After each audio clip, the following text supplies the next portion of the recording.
Les files d'attente devant les stations-service bientôt de l'histoire ancienne?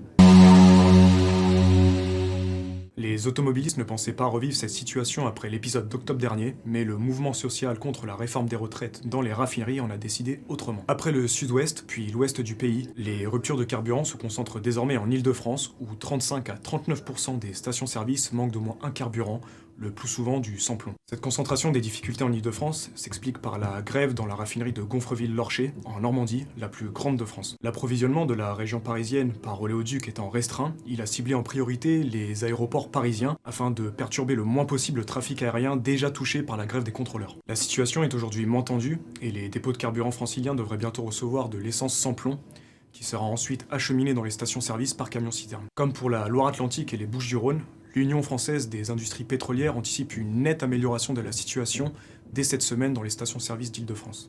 Mais si les volumes de carburant disponibles devraient retrouver de meilleurs niveaux, les prix affichés en station-service devraient grimper. En cause, une décision de 8 pays membres de l'OPEP, l'Organisation des pays exportateurs de pétrole, de réduire sensiblement leur niveau de production de pétrole jusqu'à la fin de l'année 2023. Cette décision, annoncée dimanche, a entraîné un fort rebond du prix du baril de Brent, qui atteint aujourd'hui plus de 85 $. Et d'après certains experts, cela pourrait aboutir d'ici une dizaine de jours à une hausse des prix de 3 à 4 centimes par litre d'essence ou de gasoil dans les stations-service françaises.